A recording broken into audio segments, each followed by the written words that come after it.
This may by far be the dumbest thing I've ever done in the middle of nowhere. I have no idea where I'm at. I may get killed by a bear or a raccoon. However, that's the whole point of a journey. Taking you guys on a trip that I've always wanted to do, but never had the time. But now is the time. My name is Randall Montalvo. Welcome to the channel, episode 1. Let me explain.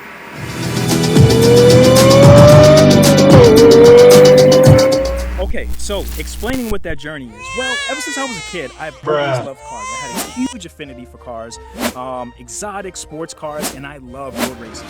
Rolex series, any type of WeatherTech event. I've always been infatuated with the race course and cars that race on it, especially ones that are the Corvettes, such as C8s. All right, I'll spare you the rant. Another car journey is my experience getting back into the car scene, test driving cars that I actually can afford, and getting back on the racetrack. Pretty simple? I thought it was. Now back to your scheduled program. Let's get to the first option on my car journey. This car in the V8 configuration can be considered one of the best handling sports cars in the pre-owned market. Although if you get the V10 version, you might want to scratch off that sports car terminology for supercar. Without further ado, this is the Audi R8. Oh, hell no! Look at this rear. Look at this beautiful bulbous rear with the carbon fiber. Let me stop driving you crazy guys gawking after this car. It's a 2009 Audi R8. Let me explain something. V8 edition, of course. The V10, you can probably get them used at a decent price. I just haven't found any in this market. This market is insane. But my gosh, this thing is sexy. This thing has lasted the test of time. Yes, the new R8s look a hell of a lot better. I do understand. But you can't tell me that this car still doesn't give you Iron Man vibes. You know what I'm saying? This car literally has a design that's timeless. This is one of those cars that no matter what, it's still gonna look good. It's kind of like the i8, right?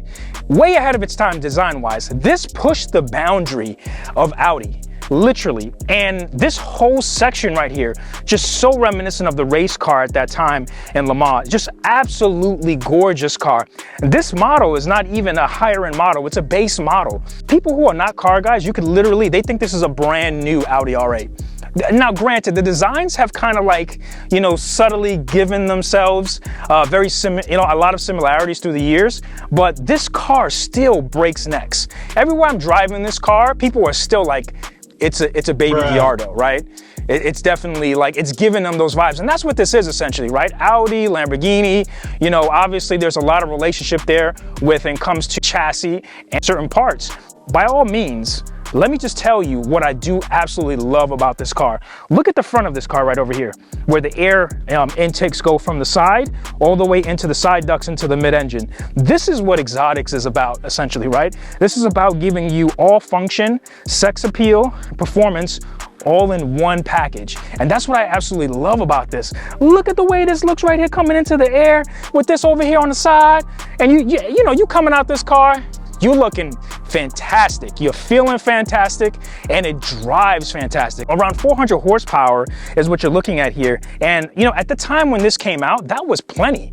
Even today, this is plenty car for you. This is more. I was driving around these twisties here in Florida. What a lovely hot ass day to be wearing a hoodie, by the way. 8080. I'm saying though, can I get a new R8? Can I get a new one? Are you doing it? When is that? You know, 10 times entry. Stop it. Get some help. This car has just been able to evolve itself and not lose its soul in the midst of total electrification. Now, granted, the future is electrification, without a doubt. I wouldn't be surprised if all these cars become electrified at some point. But if you want to really feel a raw mechanical DCT, this car has one of the roughest DCTs I've ever experienced in my life. It literally feels like it's kicking you in the ass every single time you shift first and second. But at the same time, it just makes you feel so connected to the car and appreciative of what Audi did here. And I think Audi really has really done something special here, obviously. And the reason why I'm choosing this car as one of the few up in that price point is simply because, I mean, look at it. It's a great package. This thing can definitely be taken to a track. Maintenance-wise, I mean, you get what you pay for. This car is definitely high to maintain, but at the end of the day, you don't buy these cars because they're Toyota Corollas, right? Even in this V8 configuration, this car still is special to me. It is always a sad day when you got to give a car back. And Quan, this car is definitely smitten me, but I appreciate you, Quan, as the owner of the car. Honestly, the car's been an absolute blast to drive. I think it's a great daily. Of how crazy of a good daily it is, I think that's the reason why a lot of people say that our R8s are pretty bulletproof when it comes to that, except for when that transmission goes. Then now, so I'm excited for what the next car I'm going to test drive, because honestly, I'm not sure if it's going to feel as good as this car. With that, let me get into some final reviews so I can get out of this car, return it to its rightful owner, and then take an Uber back and get into my X6.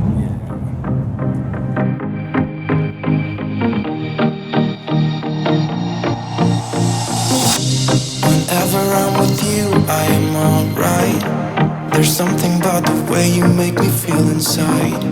I'm counting down the days till we fly away. I got to experience the V10 of this car. The V10 of this car must sound like the Vatican's choir is behind you at this point, because this sounds great. So I've been nothing but surprised with this car.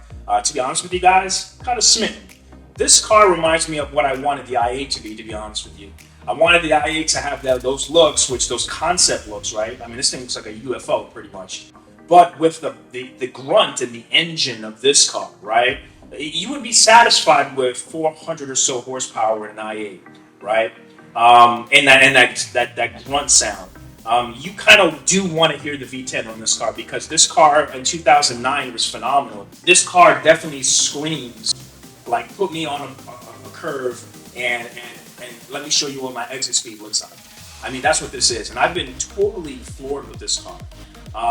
Now, I don't want to get enamored, right? Because we still have more cars to test drive, right? We still got Skylines, we still got Supras, we still got the sister cars from this Audi R8, the Lamborghini Gallardo, Stradman's car, which I've always wanted to drive, by the way. By the way, I would never buy a Stradman's car exactly, though, because I feel like that's his story. But I definitely want to experience that car, although he's getting probably like a twin turbo that's going to put that car to like 1,000 horsepower. So am I really getting the same car? Probably not. I'm about 10 years behind that dude.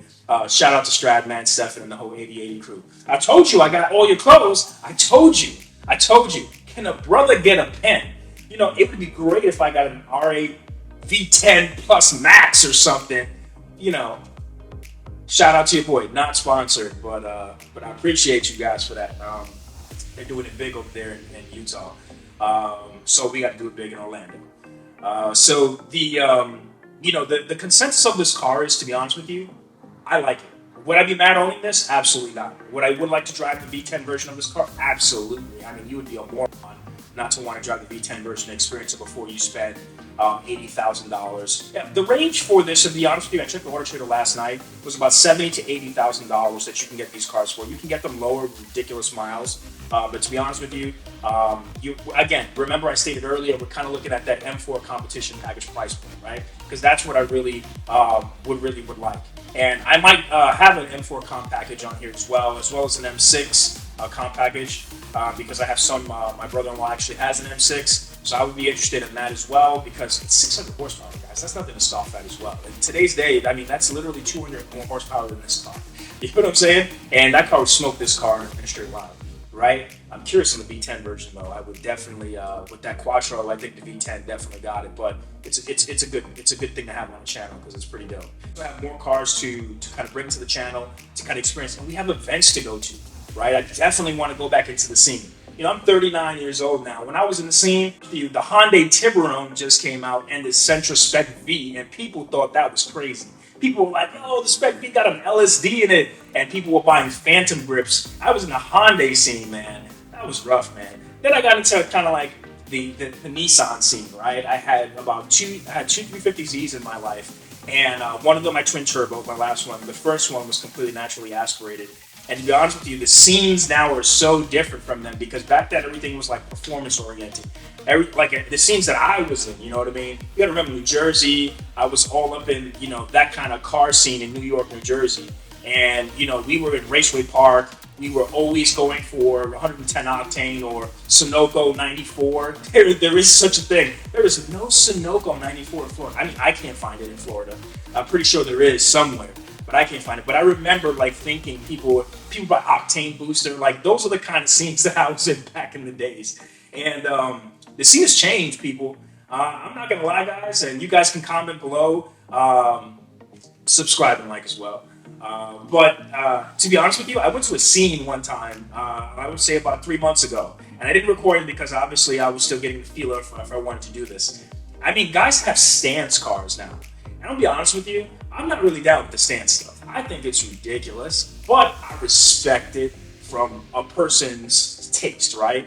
I'm gonna wear jungle green. Somebody else is not gonna wear jungle green, right? So I respect that. But for me, camber is something you adjust for performance, right? You don't adjust it so that it looks like your wheel's about to pop off your car, because there's no performance sense of that at all. So my brain tells me like that looks kind of ridiculous, right? But at the end of the day, these kids are gonna, do what they want. And I mean, there's some adults rocking that stuff. I personally don't think that's my vibe, but I'm not hating on it. It's just to give you guys a difference of the scene changes that I've experienced here from today, from when I was like in my 20s, thinking I was the ish, putting Octane Booster in my Hyundai Tiburon GT, which completely fell apart. That was one of the worst cars I've ever owned in my life, by the way. I was actually gonna buy a 350Z first, right? And I got really caught up into some salesperson that was like, the Tiburon looks like a Porsche. It's Porsche technology. I was so stupid. Oh, they said they had some joint venture, and I totally bought it. I walked out of there $16,000, $17,000 with a V6 that was slower than every 4-cylinder on the market. I remember, and shout out to my wife, I love her, but I remember, I told her this story too. I remember going on a date in the Tiburon, first car, right? It's black, new. Nobody really knows what it was because the Hondas before that were pretty trash, right? I mean, they had turbos and people loved them. There was definitely a scene for that. But in terms of like reliability and looking at that car and being, in the scene, the car scene, definitely the Tiburon in 2003 changed the game with its new kind of styling, right? That whole Tuscany design, what they call it in Korea. So I had that car, and I remember I turned on the windshield wipers and they flew off, and the button fell into the dash, man. And I was like, and the person looked at me, and I was like, yeah, it's a Porsche joint venture. The parts come from Italy, but they got held up in France, embargo, Cuba. I don't know what's going on. I'm an island boy. I don't know what. I just came up with every excuse possible to get out of that vibe. And to be honest with you, I'm hunting. This car definitely is on a priority right now on my buy list. The trip is not over. This is just the start of the journey. But I guarantee you, I'm gonna have some really cool toys up here in a few that might completely change my mind on the R8 being a top contender, or it may reveal that this car is the one. You know what I mean? I thought the i8 was the one. You know what I mean? So guys, thank you so much. Subscribe and like, comment in the section on what you would want to see as well. Obviously, I'm a one-man band. I appreciate you guys watching. This is all about having fun and enjoying a hobby that I love, and hopefully you enjoyed it too. Remember, what's behind you doesn't matter. Enzo Ferrari, and I'm out. The 2009 R8 V8 definitely has me wondering how this thing will perform on a track day. It checks a lot of boxes, and the mod scene, twin turbo wise, is through the roof. What do you guys think? Is the journey over already? Is this the car to get? Let me know in the comments.